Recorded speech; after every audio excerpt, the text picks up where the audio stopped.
Hello and welcome to the Bearded Mystic podcast, and I'm your host, Rahul N. Singh. Thank you for taking out the time today to either watch or listen to this podcast episode. If you're really interested in supporting the Bearded Mystic podcast and you've found great benefit in listening or watching these episodes, then please do support this podcast on Patreon, where you can get ad free and bonus episodes along with other benefits depending on the tier that you select. Your support means everything and it really does help the podcast keep running efficiently and smoothly, and also widens the audience that this message can reach to. If you would like to know more about it, the details are in the show notes and video description below. On Saturdays at 11 a.m. Eastern Standard Time, there is a free virtual meditation session along with discussion and Q&A.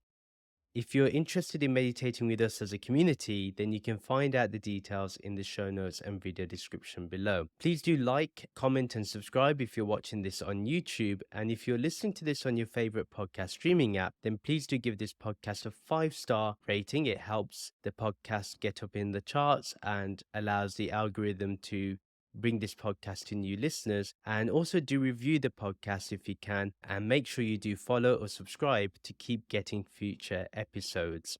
Today we will be continuing on with my thoughts on the Bhagavad Gita, and today we'll be starting a new chapter which will be looking at the Vishwarup of Sri Krishna. We're starting chapter 11. We're going to be going through verses 1 to 13. There's a lot to unpack in today's episode, so I'm going to go through it and just see how it flows in terms of time. But this is one of the most important chapters that people talk about because it shows the universal form and it tries to bring everything into context, that if you had to see God, what would that look like? And would you be able to take it in? And we'll see how Arjun feels about it, but it's a very interesting chapter. There's a lot to probably digest and dissect when we're going through these verses. So here we go. Verse 1. Arjun said, "Out of kindness and affection for me, you have just revealed the ultimate secret knowledge concerning your true nature as Adhyatmika, the supreme being and the source of all that is. Because of your words, my more or delusion has now been removed." This is a very interesting verse, and again, it sets up the scene of what's going to happen. So first of all, he appreciates, Arjun says, the secret knowledge that you gave about some aspects, some qualities that you showed me regarding your nature. I really appreciate it. He appreciates it's only a portion, and even that has, when he thinks about it, when he recollects it, it has removed aspects of his delusion. And what's that delusion? The delusion that there is separation. What Sri Krishna in that previous chapter in Vibhuti Yoga, what he emphasizes is that the source of everything is this Nirgun Brahman, this formless awareness, or the shared being. Either you see it as Sri Krishna or you see it as Nirgun Brahman. It's really up to you how you want to take it. But ultimately, the source is the same. Yeah, the origin of everything is the same. So here we see that Arjun also understands that there is a special power that is driving his chariot in this war. So this is no ordinary person, but still, maybe Arjun may want to see more, and maybe he wants to know more. Now, he says, "You've just revealed the secret knowledge concerning your nature." So, what is Sri Krishna's real nature? A lot of people will see Sri Krishna as a name and form or body and mind, and that's how they will interpret him. And that's how they will see him. They will see him as a very ordinary person. But Arjun has seen something incredible here because he has seen the real roop of Sri Krishna, an aspect, just a few aspects, and even with that, he's amazed. Now he says, concerning your nature as Adhyatmika, the supreme being Nirgun Brahman, and the source of all that is. This Nirgun Brahman that has manifested into this whole existence of the many. So this one is the many. That's what that chapter discusses, and that is the ultimate truth. Remember, he says the secret knowledge. So we will go into what that secret knowledge is further, but I want us to understand that we are not to see anything other than this oneness, this formless oneness. Yeah, it's in existence. There's a very beautiful song that I know where they say, Tera Roop hai sansar. And what that means is your roop, your face, your image is this sansar, this existence, this world. And again, the moment you do that and you see everything as Nirgun Brahman or the formless or God, then you naturally have this respect for nature, for existence, for people, for every living being. Yeah, your whole way of being changes. In fact, your way of life becomes more spiritual. And the thing is, it's established in spirituality because there is nothing but God or nothing but Brahman. So you will not feel that you are away. Yeah, you will see that it's everywhere. Then Arjun obviously says, because of your words, right now just the words have been shown, yeah, or heard. Nothing visual has happened yet. Yeah, nothing visual, just your words have explained. And he says, even your words have removed my delusion somewhat. Now, the second verse, O Kamal Patra Akshi, O lotus eyed one, whose eyes are as beautiful as the petals of a blooming lotus, very beautiful. I have heard from you in detail about how the countless beings are manifested within matter and then dissolved again and again. I have also learned that you are the greatest Atma who pervades all and can never be destroyed. We're going to break this verse up a little. The first part, O Kamal Patra Akshi, O lotus-eyed one whose eyes are as beautiful as the petals of a blooming lotus, I have heard from you in detail about how the countless beings are manifested within matter and then dissolved again and again. First of all, whenever we see our Guru, whenever we see someone who has enlightened us, who wants to take us to the next step of the journey, we refer to them as O lotus-eyed one. So it's just showing the beauty that Arjun is seeing in this name and form of Sri Krishna. Yeah, there's nothing added here, just this beautiful form of Sri Krishna. And he's saying your eyes are as beautiful as the petals of a blooming lotus. So it's just showing how beautiful his eyes are. And you know, it's really true. When you look at the eyes of the master, you lose all sense of darkness. You know, for example, there's a very famous song, Sufi song called Chap Tilak, and in Chap Tilak, the whole point of the song is that when I bowed to you and when I looked at you, when our eyes met, you took everything away, took everything of me away. So there's only you. And you know, it's true, when you see the beauty of the Guru's eyes, that's exactly how you experience life and you experience things. You see beauty everywhere. And so, this whole thing of the petals of a blooming lotus, if you've ever seen a blooming lotus, it's really, really amazing to witness. And you feel that there's no flower that blooms as brightly as a lotus flower. And remember, that lotus flower is born in the mud. So look at the significance here that Arjun he's talking about. He's saying that you're a blooming lotus. Yeah. Even though you have this name and form, which is just made of matter, but you have risen above this matter too. And then he says, I have heard from you in detail about how the countless beings are manifested within matter and then dissolved again and again. So he understands the cycle of time here, that ultimately whatever manifests within matter has to get dissolved again. Remember, he doesn't really say destroyed or dies. I guess, you know, he may use those words in the future, but the whole point is to say that things manifest and dissolve again and again. They go in that pendulum. So it's not a big deal, so to speak. Yeah. If something manifests, it dissolves away, but it's all coming from that same one. So if you see it as something individual and separate, it brings suffering. If you see it as unity, as the one that's representing itself or manifesting itself in the many, you'll be fine. And that's how a true seeker of spirituality should see this whole existence and each and every living being. The second part of the verse, I have also learned that you are the greatest Atma who pervades all and can never be destroyed. This is the ultimate understanding that is necessary, that this formless awareness is the greatest reality that we need to know. The only reality, the supreme reality. So he says, you are the greatest Atma.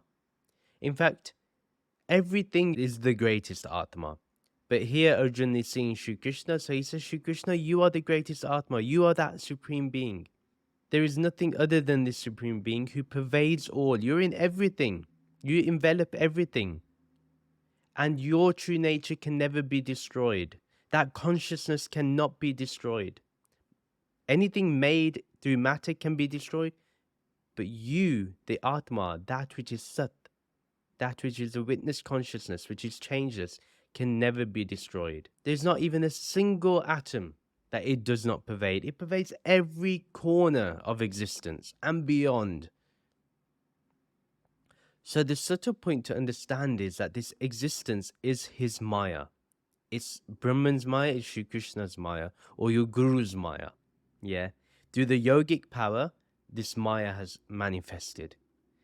Once we become yogis, we unite with the formless awareness, and this Maya dissolves away as a separate existence.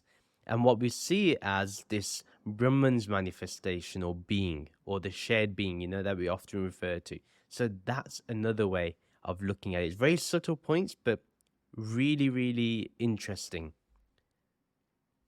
Then verse 3, O Param Ishvara, greatest among all controllers, since you have described your true nature as the Atmana, the ultimate Atma, and you are also Purusha Uttam, the greatest person who is beyond the reach of matter, I wish to see your Eshvara Roop, magnificent universal form, by which you pervade and support everything within this universe. Before we break up this verse a little, you got to be careful about what you ask for. And that's the thing about spirituality. When you go to your guru, when you go to a teacher, when you go to your mentor, be careful what you ask for.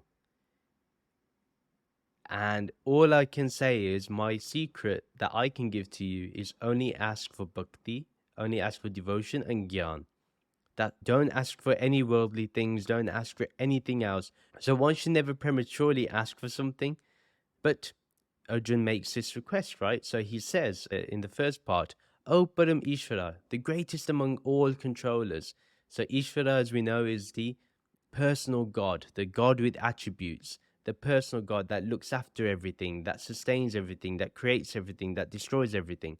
So it's controlling all of existence. So he says, O Param Ishvara. He says, you are that ultimate controller of everything. Ishvaras are working under you, basically, is what Arjuna is saying. And he says, since you have described your nature as the Atmana, so the ultimate Atma. So Shri Krishna earlier described what he is, who he is, and went through those qualities, if you remember.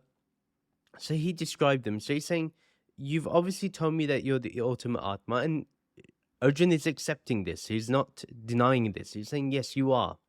Then he says, and you are also Purusha Uttam, the greatest person who is beyond the reach of matter. This is a very important sentence. He says, you are also Purusha Uttam. So the Uttam Purusha. Remember, the Purusha is a witness consciousness. So it's the greatest person, or Purush can also mean person. So he's saying you are the greatest person. So even though you're manifested in this world, even though you've manifested as existence, as this body, you're still beyond matter. You're still beyond existence. Even though people will think that you are Shri Krishna, the person who was in Dwapar Yuga, they will say all these things, but ultimately, you are that witness consciousness, the greatest one. This is what we need to understand. So you are the manifested form that understands that it is the witness consciousness. So that's what Sri Krishna is saying. That's why he's the greatest person. That's why he's the greatest being. And remember, this is everyone's potential, but we deny this because we love duality. Sri Krishna understands reality, therefore doesn't deny non-duality. In fact, becomes non-duality. The other thing to note here is that since Arjun says that he's beyond the reach of matter, again, what is being hinted here is that Arjun is prepared to see Sri Krishna as something formless and then magnificent as a formless. So that's what is being done here. Then Arjun says, I wish to see your Aishvara Roop, magnificent universal form, by which you pervade and support everything within this universe. So now he's saying, okay, you told me, now I want to see it. Remember what I said? You got to be careful about what you ask for. So now he's saying, I want to see this Virat Roop, this magnificent universal form that you have. I want to see the whole of this shared being. Yeah, everything in the shared being. Right now, our senses only see a particular silo. It doesn't go beyond the silos that it's meant to see. And whatever the senses can project, that's all we perceive. Arjun is asking that I want to see this magnificent universal form by which you pervade and support everything within this universe. So he's saying, I want to see everything that you pervade and how you support everything within this universe. One thing I will say, this is why I really love Arjun, because he asks for this. How many of us, if we asked to see God, would be willing to go there? If it meant that your life from that day forward would change, that you may end up living a totally different life. And you do. Life is never the same. The day that my guru gave me Brahm Gyan, my life changed. My life has never been the same. I function differently. I tried my best to live according to the principles, but most of all, I know my life is not the same. What my life could have been, I try not to think about it because it scares me. So there's two sides, right? So one is your life changes, and the other side is you don't even want to contemplate what your life could have been if you didn't have this knowledge. This is very important to know. Then verse 4, O Prabhu, my beloved master, if you think I am eligible to see this, O Yoga Ishvara, please show me how your imperishable self pervades the entire universe. First of all, he says, O Prabhu, my beloved master. Again, this shows he is asking as a disciple. And in the tradition of Vedanta, we accept that the Guru can do anything for us. Whatever we request, the Guru will do for us. As long as we have a clear heart, a pure heart, and we know that Arjun has a pure heart. He is saying, Oh Prabhu, my beloved master. And look at the sentence. He says, if you think I'm eligible to see this. Some of us will ask us if we should demand our right. We need to see it. If you think I'm eligible to see this, O Yoga Ishvara, the greatest of yogis. Again, one showing his humility, and then saying that you are the greatest amongst yogis. You are the highest of yogis.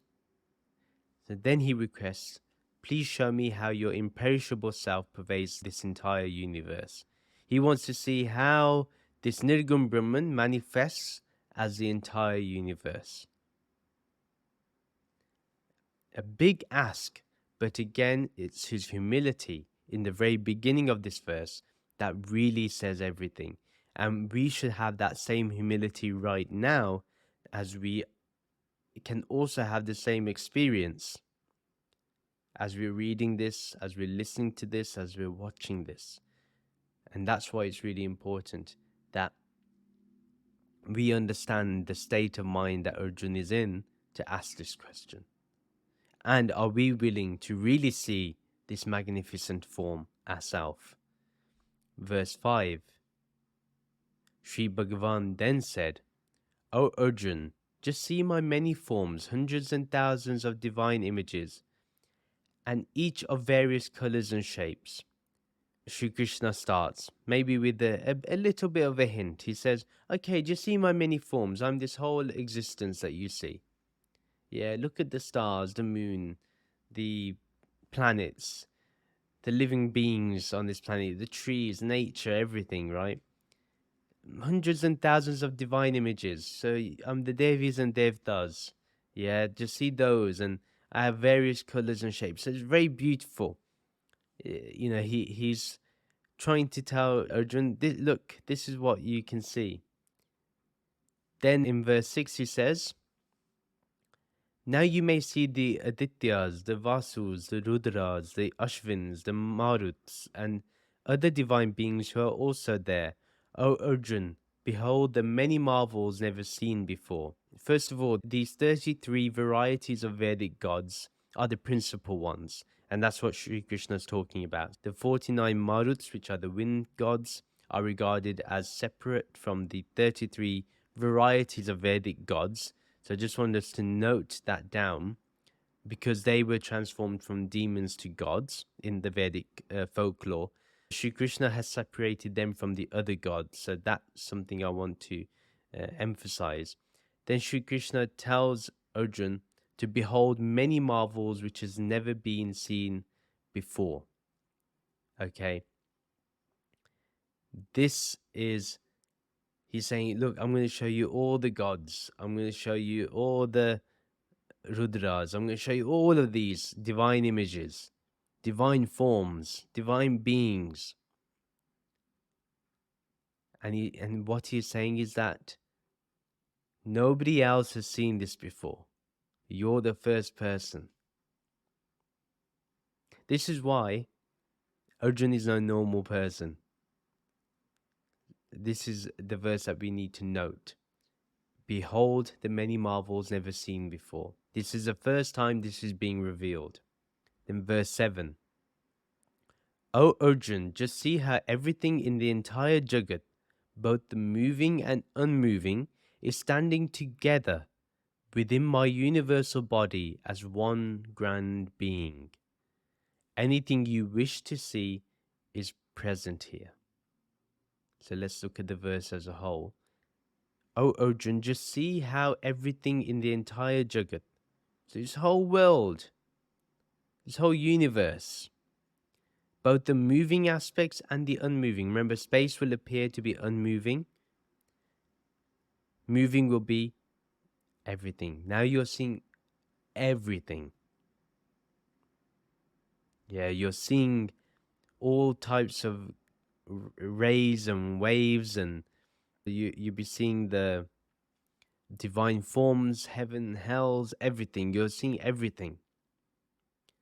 And he says it's standing together within my universal body. So all of this is contained within my universal body. Within the shared being, all of this is contained. Yeah. Very interesting. And it's as one grand being. Don't think it's multiple forms. It's all one. It's all me. Anything you wish to see is present here. This is, think about anything you want. Whatever's in your imagination, it will be there. Because anything that has been imagined is already in this universe. That's what Sri Krishna is saying. Verse 8. But you cannot see this form with your physical eyes. So I am giving you divine eyes. Behold, as I now reveal my universal and splendid qualities through my Yoga Aishvarya, the unlimited yogic powers. We're going to break this verse up. Very, very important to note, especially the first line. But you cannot see this form with your physical eyes. So I am giving you divine eyes. Remember, he says anything you wish to see is present here. So that's imagination, right? Now he is saying, but you cannot see this form with your physical eyes, with this sensory experience of the eyes. So I'm giving you divine eyes. I'm giving you this Gyan Chakshu. This true form cannot be seen with the physical eyes. So when people say, I see God, you have to understand what they're really saying. Are they talking about this existence? Or are they talking about some supernatural being? If they're talking about some supernatural being, stay away from them, run away. Run. If they're seeing it as existence, they're talking the Gita. They're being the Gita. So I'm giving you divine eyes. This happens when we have Brahmgyan. Brahmgyan gives us those eyes that are necessary to see the truth. That's the most important thing. So he says, behold, as I now reveal my universal and splendid qualities through my Yoga Aishvarya. I'm now going to show you my universal form. I'm going to reveal it to you. I'm going to show it to you. And all these splendid qualities through my yogic powers. I'm going to show you through my yogic powers. I have all this unlimited yogic power. You tell me what you want to see. I will show you now. Because now I'm giving you divine vision. Now I'm giving you those divine eyes. Now you cannot escape anything. Everything will be seen. Again, we should be careful what we ask for. Because if we ask with a humble heart, with love, with purity, we will get what we are meant to see. And Sri Krishna here is saying unlimited yogic powers. So there's no end to his powers. It can never be exhausted. So now he's saying, behold, get ready to see it. Then in verse 9, then Sanjay says to Dhritarashtra that, O king, after speaking in this way, Sri Krishna, the Mahayoga Ishvara Hari, the greatest master of yoga, who removes all inauspicious things from one's heart, revealed to Arjun his Param Roop Aishvara, supreme and attractive universal form. First of all, you look at the whole verse together. Sanjay says to the blind king, O king, after speaking in this way, and look how he refers to Sri Krishna, the Mahayoga Ishvara Hari, the greatest master of yoga, who removes all inauspicious things from one's heart. You could say that he is kind of mocking Dhritarashtra. He's mocking the king. He's saying he's the greatest master of yoga. This is the person who's fighting against your son. This is the person, the greatest master of yoga. And he removes all inauspicious things from one's heart. So whatever doubts, delusions, fears that Arjun has, they're going to be removed. This is what Sanjay is saying. Then he says, reveal to Arjun his Param Roop Aishvara, the supreme and attractive universal form. He now reveals it. He doesn't just say it, he now shows it. This supreme and attractive universal form. So right now he is saying it's so attractive, it's so appealing, it's so captivating. Because yes, if you see God, it will be captivating, it will be beautiful. As long as you're ready for it, it's going to be. If you're not ready, then you may have some preconceived notion and that will end up becoming what you see. And Sri Krishna, before he allows Arjun to imagine anything, he says, I'm going to give you divine vision. I'm going to give you these eyes that will now be able to see this divine sight. So he just gives it to him. And that's what happens. The Guru gives that vision to us. Then we see this Param Roop, the supreme form. And he says, Aishvara, supreme beauty. So beautiful. Verse 10. Sanjay continued to speak. Suddenly Arjun saw countless mouths and eyes, unlimited marvelous visions extending everywhere. He saw divine ornaments of immeasurable splendor and endless mystic weapons appraised everywhere. So first of all, let's think about this. He says, Arjun saw countless mouths and eyes. So remember, every living being has eyes and mouths. So he's saying he sees countless of them, infinite number of them in this whole universe. So imagine all the universes, living beings that have eyes and mouths, all of that is being seen by Arjun. I want you to think of the vast scale of this. You know, when we see something in IMAX, this is bigger than IMAX. This is the type of vision that is being seen by Arjun. So he says he sees countless mouths and eyes. So Sanjay's describing this. So Sanjay's also seeing this. This is why I said it's available to everyone. Me and you right now, it's available, this vision is. And then he says, unlimited marvelous visions extending everywhere. What are these marvelous visions of the Devis, of the Devtas, the divine constellations, the divine beings? What else would be marvelous? Whatever we think is marvelous, we're seeing. Such beauty. Everywhere. Extending everywhere, he says. So it's not just in one part, everywhere. In all corners. At all sides. Then he says, Arjun saw divine ornaments of immeasurable splendor. Such beautiful ornaments. Made of such beautiful gold and jewelry. And then he says, and endless mystic weapons appraised everywhere. This line, this description is everything. This shows what is available to Sri Krishna. Endless. The battle on earth will end between the Kauravas and the Pandavas. It's going to end. Their weapons will be exhausted, but these endless mystic weapons, which are everywhere, that means at the moment of the war, there be any time wherever Sri Krishna is, he can raise one of these mystical weapons. Very beautiful. And it's worth to note that he's setting the narrative of what's going to happen. Then verse 11, Sanjay continued, decorated with divine garments, garlanded with celestial flowers, fragrant with intoxicating perfumes, and exhibiting magical marvels of every description. Dev, Ananta, Vishvata, Mukha, the supreme Deva, whose uncountable faces look in every direction, appeared before Arjun. Let's go into this. This is amazing stuff. Sanjay continued, decorated with divine garments, so the most beautiful garments, beyond what the royal family can wear of any Maharaja.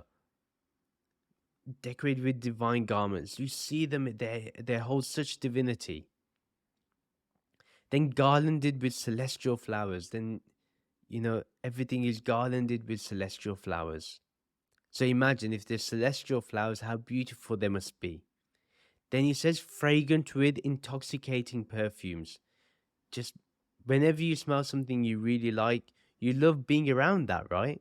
Same thing here. He's saying this fragrance of existence, this fragrance of Sri Krishna, it's intoxicating. It takes you all in. Yeah, that's what it does. And exhibiting magical marvels of every description. You describe it, whatever. It's just marvelous, it's magical. Beyond anything that we've seen. Just everywhere it's exhibiting it as an exhibition, it's just showing off. That's what it's doing. Then he says, Dev Anant Vishvata Mukha. So Dev, the supreme Deva. There's all these Devas, but he's more supreme. This shared being, this Nirgum Brahman, Saguna Brahman, this Sri Krishna, your Guru. I'm happy and I'm fine with saying it's your Guru. I'm not going to even lessen your Guru that you have today. Because remember, there is never a time when Sri Krishna is not present. And Sri Krishna meaning any form of the Guru, whether Shivji, Brahma, anyone. The Supreme Deva. Anant. Endless. Uncountable. Infinite. Vishvatamukh. Faces in every direction. Vast. Wherever Arjun looks, there is just this Supreme Deva everywhere. So I want us to imagine this, that Supreme Deva is everywhere around us. And remember, think of the scale too. It's really amazing.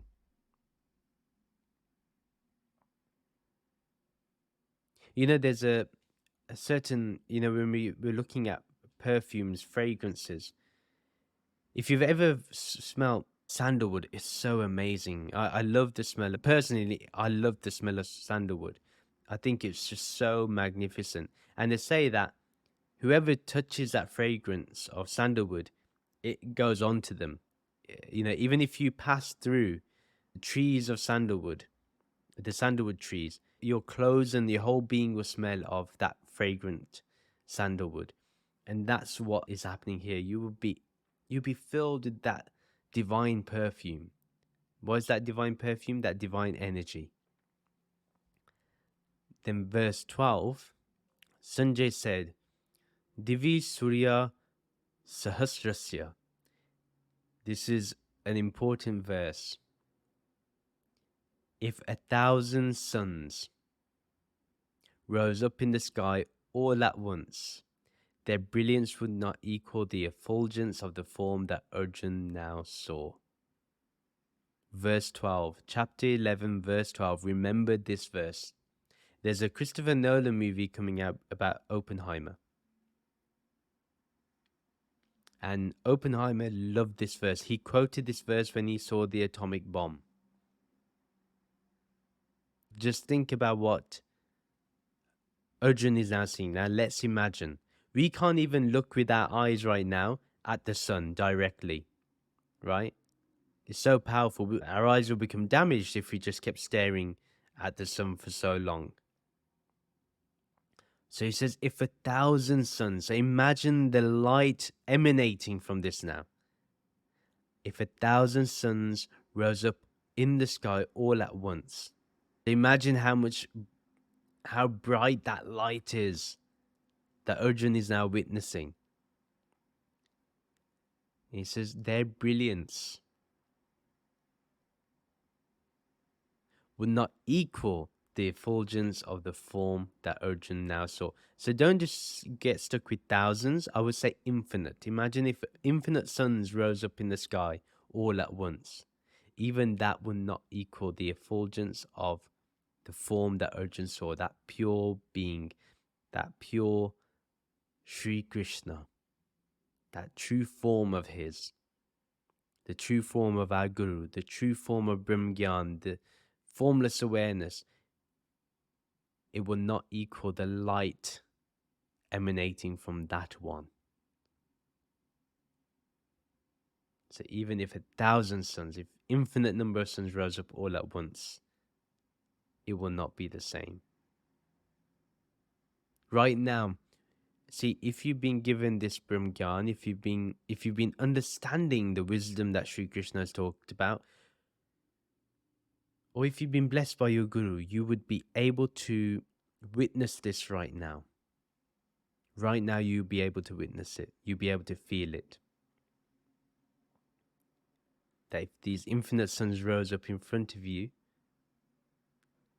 it still is not as bright as the light of the Guru, as the light of the formless awareness. This is what is being said. And you can see it now. Right now, you can see it. With that divine vision. Everyone has been given that divine vision. Now it's up to you to utilize it. Sri Krishna has given us permission to see it. And Sanjay continued, and this is the final verse of today's episode. Sanjay continued, there Arjun saw the entire Jagat as the grand cosmic body of Sri Krishna, who is Dev Devasya, the ultimate Deva among them all. Within that cosmic form, divided into the many species and classes of infinite entities, all individual beings live their lives. This is phenomenal. But we're going to break this verse up. There's a lot to unpack here. So Sanjay continued, there Arjun saw the entire Jagat as the grand cosmic body of Sri Krishna. This entire universe is just the cosmic body of Sri Krishna, who is Dev Devasya, the ultimate Deva among them all. So all the Devas that are there, they're all within this universe, within this grand cosmic body of Sri Krishna. No Deva can match up to Sri Krishna. No Deva can match up to our Guru or Nirgun Brahman. All of this existence, all of these divine forms, the Ishtevta that we may have, so all the divine forms, basically he sees all of that in the body of his Ishtevta. We can see it in the body of our Ishtevta. That's what Arjun is seeing. He saw the entire Jagat, the entire universe, as the grand cosmic body of Sri Krishna. It's not separated. It's one and the same. And he is the ultimate Deva among them all. So everything. Whose is its Deva? Sri Krishna. Or our Guru, or Nirgun Brahman. Then he says, and what I want to say is, this experience that he's talking about, it can be had with any genuine Guru. Anyone.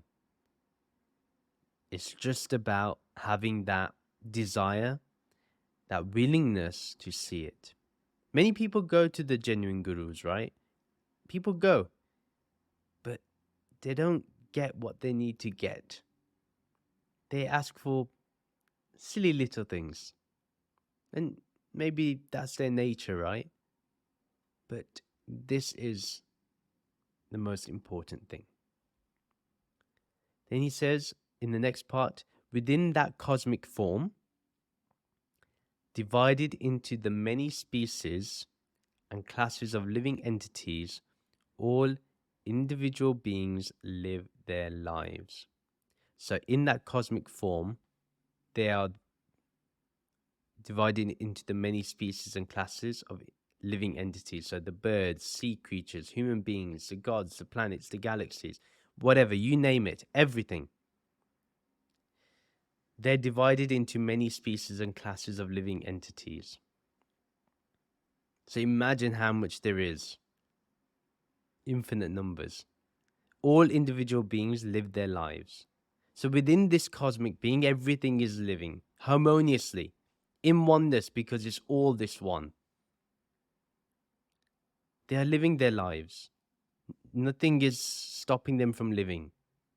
They are all within that shared being, and that shared being is within all. So that cosmic form, just imagine, is divided into many species and classes of living entities. So just imagine the vastness of it. And all individual beings live their lives. Even though it's all this one that's been divided, and despite that, these divided beings, individual beings, think they're living their own life. Different existences within this one existence. Universes within this one universe. That is a way to interpret this verse. And Let me know what you think. Let me know your thoughts after listening to this episode, after watching this episode. What are your thoughts? Did you see what I saw when I was going through this? As I'm seeing now, actually, not that it disappears. And I wonder what we're going to go and see in the next episode. So I'm really looking forward to discussing this with you in the next episode. Thank you very much for listening. If you liked what you heard and liked what you watched, please do share this podcast with your friends and family who may enjoy this content. Do follow me on social media to keep getting updates. Join the Bearded Mystic Podcast WhatsApp community group to continue the podcast discussion. Details are in the show notes and video description below. If you would like to support the Bearded Mystic Podcast, as we discussed earlier, do check out the podcast Patreon page. Your support means everything and it helps this podcast keep running. Details are in the show notes and video description below. Please do rate this podcast 5 stars and do give a review either on your favorite podcast streaming app or on our website. Details are in the show notes and video description below. Please do like and comment on this video and subscribe to this YouTube channel. Do follow or subscribe to this podcast on your favorite podcast streaming app. Thank you very much for listening to this episode. Let's end with the Shanti mantra and the Soham mantra. Soham, Soham, I am that, I am that. Om Shanti, Shanti, Shanti. Om Peace, Peace, Peace. Namaste.